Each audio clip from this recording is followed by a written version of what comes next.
Hello viewers, welcome to Newsweek South Asia, a show where we will provide you with fresh insights into South Asia's geopolitical, strategic and security situation. Let's take a look at the headlines first. Unknown gunmen strike again in Pakistan. Hafiz Saeed's aide Hanzla killed in Karachi.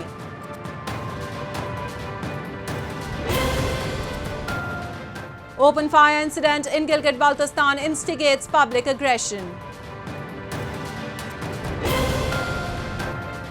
And PDM chief Manzoor Pashteen remanded in Islamabad police custody.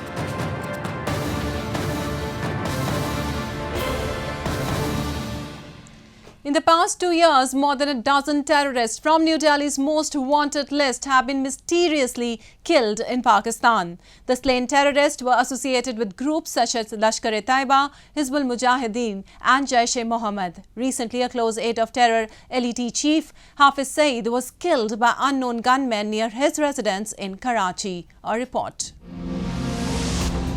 On the intervening night of 2nd and 3rd December, Lashkar-e-Taiba terrorist Hanzla Adnan was shot by unknown gunmen near his residence in Karachi. Hanzla Adnan was considered to be a close aide of terror group chief Hafiz Saeed. 4 bullets were found in his body. Hanzla was the mastermind of the 2015 Udhampur attack, wherein a border security force convoy was targeted by the LET terrorists. 2 BSF soldiers were killed in this attack, while 13 other Jawans were injured. Hanzla was also the mastermind behind the 2016 attack on a CRPF convoy in Pampore, which claimed the lives of 8 soldiers. Hanzla Adnan's death came after Khalistani terrorist Lakbir Singh Rode, the nephew of Jarnail Singh Bhindrawale, died in Pakistan on December 2. In the past 2 years, more than a dozen terrorists from New Delhi's most wanted list have been mysteriously killed in Pakistan. The slain terrorists were associated with groups such as Lashkar-e-Taiba, Hizbul Mujahideen and Jaish-e-Muhammed. The targets of these gunmen are either criminals or individuals listed as wanted terrorists by the Indian government. The Ministry of External Affairs in India has issued its statement on the target killings. Those who are wanted in India to face justice for criminal and terrorist activities or extremists, we would like them to come to India and face our legal system. But I cannot comment on developments that are taking place in Pakistan. I don't have any additional info than what I see on media. So I will not be able to comment further on that. The unidentified attackers leave no trace or evidence behind once they eliminate a terrorist. Their approach is to arrive, carry out their duties, and then depart. 2 important things stand out in Pakistan's streak of assassination of terrorists in their country. One is the modus operandi. Almost all the killings have happened on 2-wheeler-borne gunmen. And secondly, almost all those terrorists killed were waging a war against India. In my opinion, it is a gang war rivalry because these terrorists are now fighting with each other to gain the control of these terrorist organizations. These unidentified assailants have expanded their arsenal of techniques to include poisoning in addition to using guns to take out their target. Inside Pakistan's central jail at Dera Ghazi Khan, Lashkar-e-Taiba terrorist Sajid Mir, who gained notoriety for his part in organizing and carrying out the Mumbai 26/11 attacks, was poisoned. The series of assassinations began after a failed attempt on the life of the LET founder and the mastermind of the 2008 Mumbai attacks, Hafiz Saeed, in Lahore in 2021. In the first 2 weeks of November, 3 senior LET JEM terrorists, including a close aide of Maulana Masood Azhar and the chief recruiter of LET, were shot dead. Other key terrorists who were shot dead by unknown gunmen include Riaz Ahmad, Maulana Ziaur Rahman, Mufti Kaisar Farooqi, Mullah Sardar Hussain Arain, Paramjit Singh Panjwar, Bashir Ahmad Peer, Sayyid Noor, Sayyid Khalid Raza and Mistri Zahur Ibrahim. Pakistan's security situation will go from bad to worse, with the Pakistani army not able to control the internal security situation of Pakistan, and the Pakistani police, as it is inefficient. There are dark times ahead for Pakistan, and the day is not far when more gang wars and more killings will take place in the streets of Pakistan. Many defense experts say that terrorists in Pakistan are being killed in gang rivalry. In recent months, some key operatives working for Pakistan's ISI have been killed in various gang wars in Karachi and other places.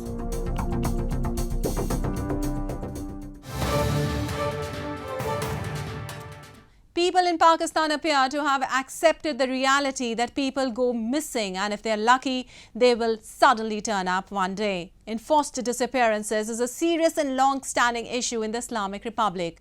Recently, the chief of Pashtun Tahaffuz Movement, Manzoor Pashteen, was remanded to Islamabad police by an anti-terrorism court on 7-day physical remand in a case registered in Tarnool police station. Manzoor Pashteen was reportedly abducted by Pakistani intelligence services. Supporters of Manzoor Pashteen are saying that the abduction and detention of their leader was yet another effort at pushing Pashtun youth to violence. On December 7, an anti-terrorism court in Islamabad handed over Pashtun Tahaffuz Movement chief Manzoor Pashteen to Islamabad police on 7-day physical remand in a case registered in Tarnool police station. Earlier, Manzoor Pashteen was reportedly abducted by Pakistani intelligence services.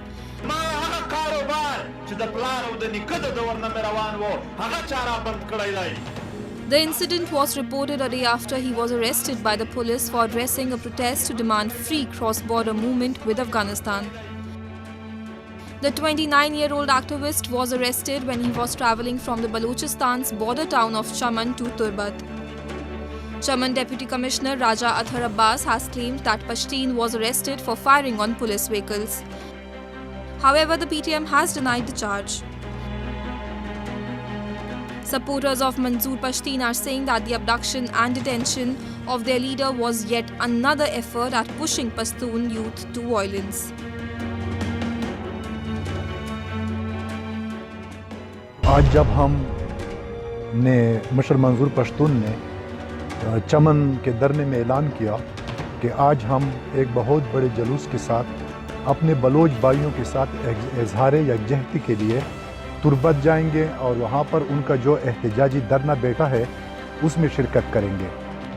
तो जब हम गाड़ियों के काफ़िले के साथ चमन से बाहर निकल रहे थे तो किसी इशारे रुकने का इशारा या हमें रोकने के बजाय जब हम थोड़ा आगे आए चमन शहर में तो वहाँ पर एफसी, पुलिस, लेवीज और आर्मी के लोग खड़े थे, उनके पर्सनल खड़े थे। उन्होंने हमारी गाड़ी पर स्ट्रेट फायरिंग की।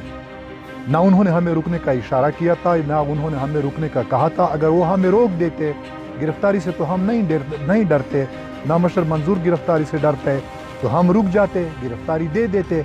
जब थोड़ा आगे चले गए, अपने साथियों के साथ मशवरा किया तो साथियों ने बताया कि उन्होंने पूरे चमन शहर को अपने मुहासरे में ले लिया है और निकलने का कोई रास्ता नहीं है। तो फिर जब हम वापस आ रहे थे हमने कहा कि चलो ठीक है, फिर हम चमन के धरने में जाते हैं। फिर जब हम वहाँ पर जाने की कोशिश करने लगे तो रोड तो मुझे मालूम नहीं कि कौन सा रोड था, लेकिन वहाँ पर तकरीबन 4-5 गाड़ियों ने, जिसमें तकरीबन 60-70 मुसल्ला लोग थे, उन्होंने हमें घेर लिया। मुझे, नूर बाचा और मिस्टर मंजूर को अलहदा गाड़ियों में डाल दिया।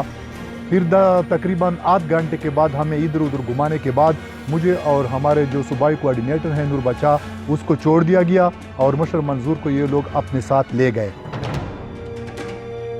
On several occasions, armed men have abducted political activists and human rights defenders in Pakistan. Enforced disappearances is a serious and long-standing issue in the Islamic Republic. People in Pakistan appear to have accepted the reality that people go missing, and if they are lucky, they will suddenly turn up one day. One of the most significant concerns in Pakistan's biggest but poor province, Balochistan, is the issue of enforced disappearances.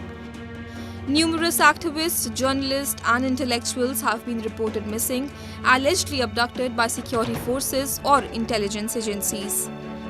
According to human rights organizations, such cases have been substantial. Reports have emerged of extrajudicial killings carried out by security forces in Pakistan. Thousands of cases of enforced disappearances remain unresolved in Pakistan.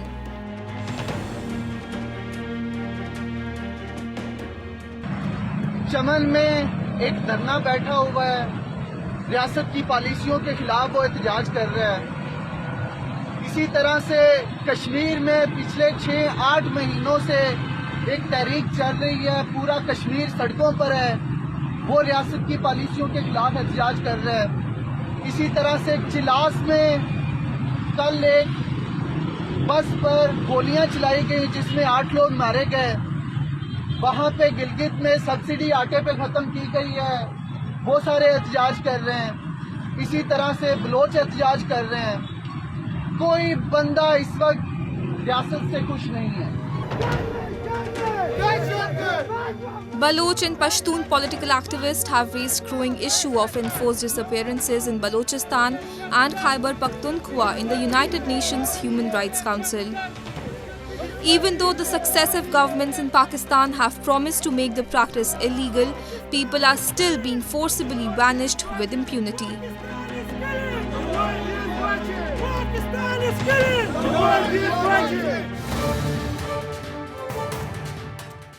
And now let's talk about Gilgit-Baltistan. Here the violence targeting innocent civilians and tourists has forced the people to express their aggression.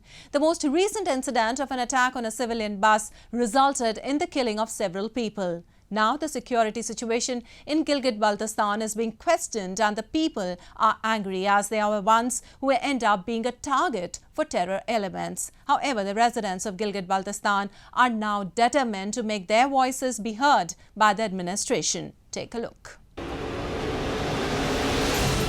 In a horrifying incident in Dyamar district of the illegally occupied territory Gilgit-Baltistan, a group of terrorists ambushed a local bus, killing 9 and injuring at least 26. As per the accounts of victims, the terrorists opened fire at the Rawalpindi-bound bus on the Karakoram highway near Chilas town in the Dyamar district.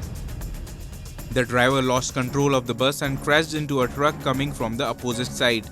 The terrorists continued firing, taking lives and harming more passengers in the bus. आसपास से जो की थी कि ना जिन side खिरिन side आसपास road के side से ही किया है, लेकिन बहुत फायर कम नहीं, 200-250 फायर। इसको हम शदीद अल्फाज में कंडेम करते हैं। The people of Gilgit-Baltistan condemned the terror attack and openly protested against the local administration for their inability to curb terror incidents in the illegally occupied territory. At many occasions, Islamabad has played hand in glove in inciting sectarian violence in Gilgit-Baltistan. दूसरे जो द्यामर की मैं द्यामर का नुमाइंदा हूँ, मैं द्यामर का बच्चा हूँ, लेकिन बार-बार द्यामर को इस्तेमाल कर रहा है। क्यों करता है द्यामर हुदूद को? जाको आलिमों को भी रिक्वेस्ट करता हूँ, आवाम को भी करता हूँ, सियासियों को भी करता हूँ, आके बेनकाब करो ये कौन है। ऐसे हरकतें करके कल तो हर फिरके के थे, KPK का भी था, पंजाब का भी था, कराची के भी थे, GB के कोई ऐसे इजला नहीं है उसके अंदर पैसेंजर नहीं थे। कभी भी आप मजहब पे लोगों को तकसीम करोगे, कभी भी हम तकसीम नहीं होंगे। ये हम खुल के कहते हैं, जब तक हमारे रगों में जितने सांस चढ़ते हैं इतने हम खून गिराएंगे, लेकिन GB को खराब करना हम नहीं देंगे। Gilgit-Baltistan is dominated by the Shia community, who have been targeted on several occasions by terrorists from Sunni community. The local residents have been paying a heavy price due to the rise of sectarian violence. Chilas हुदूद के मुकाम पर जो सफाकाना दहशतगर्दी हुई है उसकी और उसमें शहीद होने वाले अफराद, जख्मी होने वाले अफराद, दोनों तरफ से जो गाड़ियों का तसादुम हुआ फायरिंग के नतीजे में, उनके साथ अवामी वर्कर पार्टी भरपूर अजहार यकजहती और अजहार हमदर्दी करती है और अवामी वर्कर पार्टी ये समझती है इस मसले में गिलगित बल्तिस्तान के अवाम जब भी मुत्तहिद होते हैं 88 का टेंशन कराया जाता है, 90 का टेंशन कराया जाता है, 92 का टेंशन कराया जाता है, 2005 का टेंशन कराया जाता है, 2012 का टेंशन कराया जाता है और ये वाक़यात पे दर पे हो रहे हैं। In August 2012, as many as 25 Shia Muslims from Gilgit-Baltistan were forced out of a bus and killed in a sectarian attack in the Naran Valley of Manshera district of Khyber Pakhtunkhwa. Around 50 assailants wearing army uniforms stopped 3 buses heading from Islamabad to Astor district in Gilgit-Baltistan and a van heading from Gilgit. The victims were checked for their identity documents before they were lined up and killed. The horrifying terror incident in Chilas again points towards the inadequacy of Islamabad government in countering terrorism.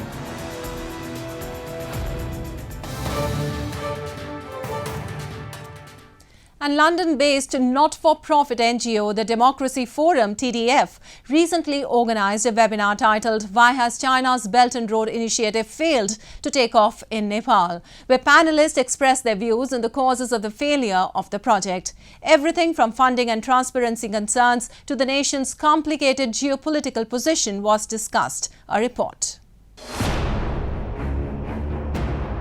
In 2017, Nepal signed up to China's Belt and Road Initiative. However, nothing has been accomplished after 6 years. No memorandum of understanding within the BRI framework was signed by the Prime Minister of Nepal during his 8-day visit to China in September. In June, Nepal's foreign minister confirmed that not a single project in the country had been carried out under the initiative after China claimed that the Pokhara International Airport would be the BRI's flagship project. Recently, London-based not-for-profit NGO, the Democracy Forum, organized a webinar titled "Why Has China's Belt and Road Initiative Failed to Take Off in Nepal?", where panelists expressed their views on the cause of the failure of the project. Everything from funding and transparency concerns to the nation's complicated geopolitical position was discussed.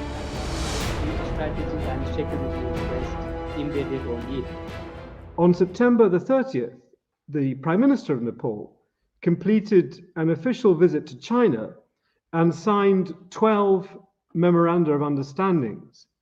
But at a press conference on his return, studiously avoided confirming if any of the agreements were entered under the Belt and Road Initiative, the BRI. As the diplomat concludes, I quote, "Nepal signed on to China's ambitious infrastructure project in 2017, but 6 years later, the two countries have almost nothing to show for it."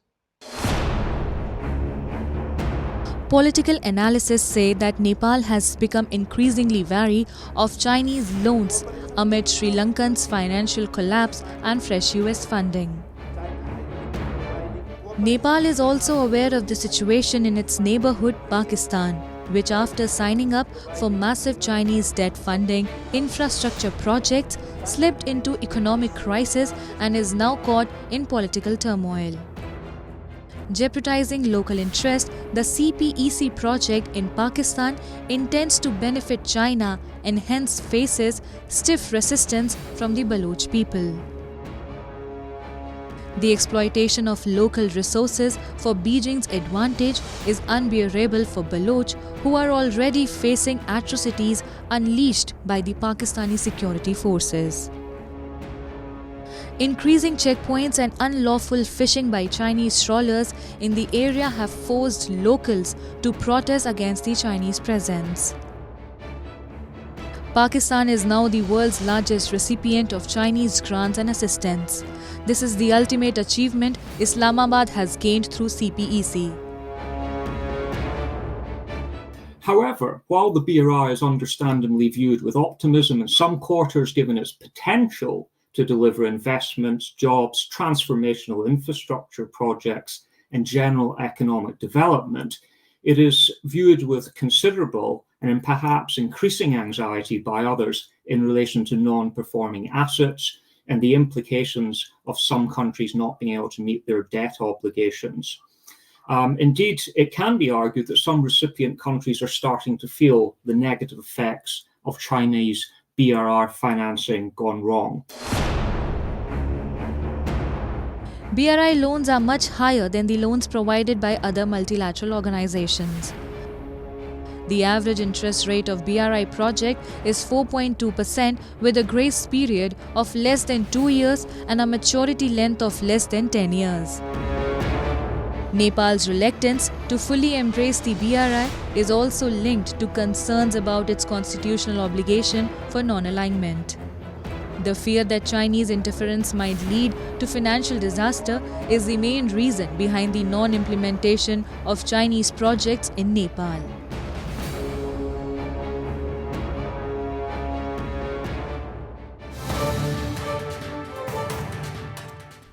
And with that, we come to the end of this edition of Newsweek South Asia. We'll be back next week with more news, views and analysis from the subcontinent. Meanwhile, do keep writing to us at nwsa@nin.com. This is Lipakshi Khurana signing off on behalf of the entire production team of Newsweek South Asia. Goodbye and take care.